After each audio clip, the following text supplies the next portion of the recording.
That's because the victims weren't sex workers, but for a short period of time at the beginning of the 20th century, the city of Atlanta was worked up over a possible black serial killer.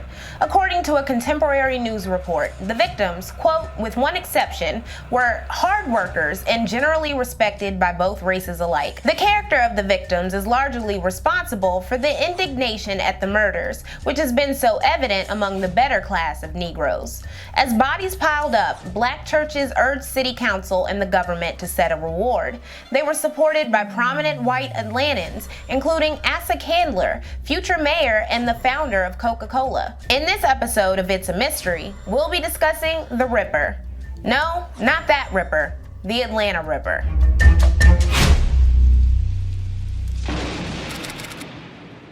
Atlanta in 1910 was at a crucial moment of its growth. It was just 4 years earlier that thousands of white men gathered downtown to lynch over 24 black people because of unfounded rape allegations. This event came to be known as the Atlanta Race Riot. At the start of the next decade, the city had ballooned to over 150,000 residents, and white residents wanted black people out of their neighborhoods when they weren't cooking, serving, or otherwise working for menial pay. Even still, there was a rising professional class of black residents who worked as doctors and lawyers, attended packed churches, and patronized black-owned businesses or lived in fancy homes near Auburn Avenue. The murders of the Black Jack the Ripper are believed to have begun in October 1910 when the body of 23-year-old cook Maggie Brooke was found. Her skull was fractured. She and other initial victims were believed to be the work of individual men.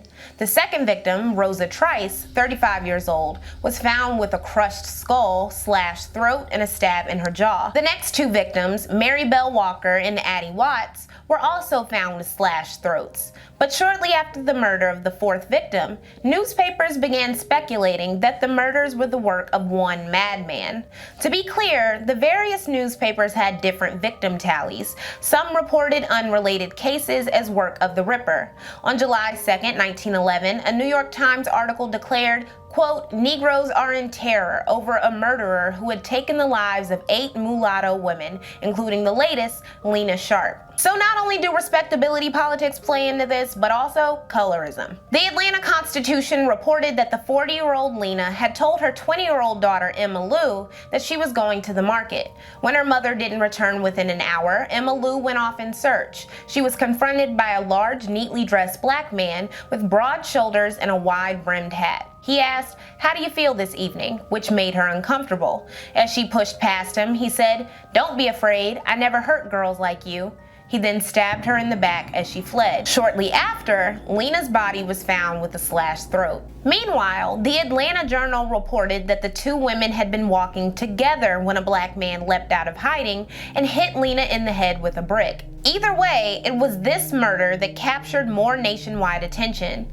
The New York Times, always on point with the racism, reported, quote, killings of Negroes are frequent enough on Saturday nights when Blind Tiger whiskey has been flowing freely, and if the murders had been of the ordinary kind, even a series of them would have caused little stir among the blacks. But again, we're dealing with respectability politics and colorism here, so these victims mattered. The 8 killings of the 8 past weeks, however, appear to be the work of a madman as methodical and cunning as Jack the Ripper. Numerous black leaders offered varying sums of rewards for a capture of the killer. The next victim, who by official counts is the 7th Black Ripper victim, was named Sadie Holly. She was a local laundress found on July 11, 1911. Her head had been smashed with a large stone and her throat was cut. She was also dragged several times. Like several other victims, her shoes had been removed.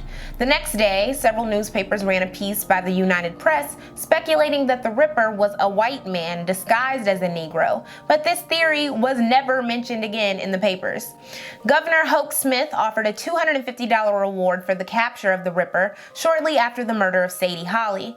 Hours after her body was found, a 27-year-old laborer named Henry Huff was arrested by police. He was wearing bloody clothes and had scratches on his arms. He had been seen with Holly the night she was killed. They also picked up 35-year-old Todd Henderson, who was alleged to have been seen with Holly at a drugstore the night of her murder, not far from the crime scene.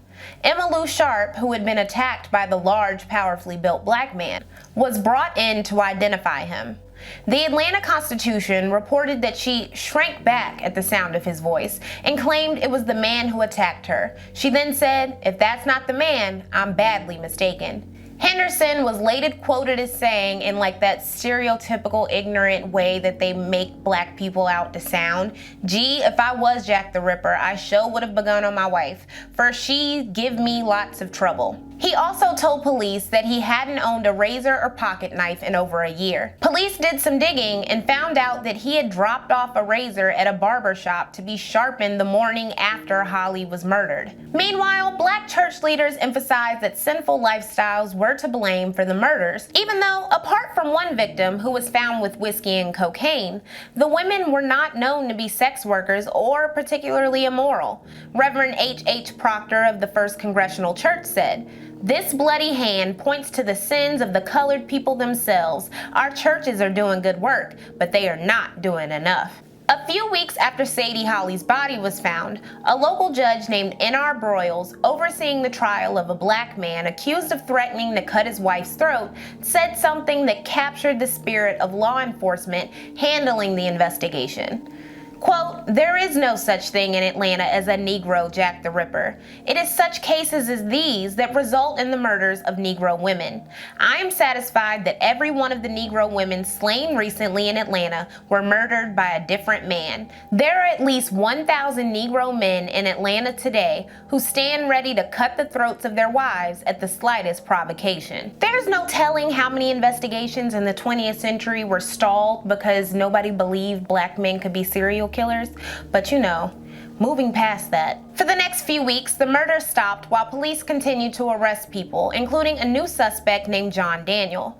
Newspapers gave very little information on him. 6 weeks after the last murder, a 20-year-old woman named Mary Ann Duncan was found without her shoes and her throat slit from ear to ear. Several more murders would occur in the months to come, many believed to be committed by the Black Ripper because of telltale signs like removed shoes and slit throats.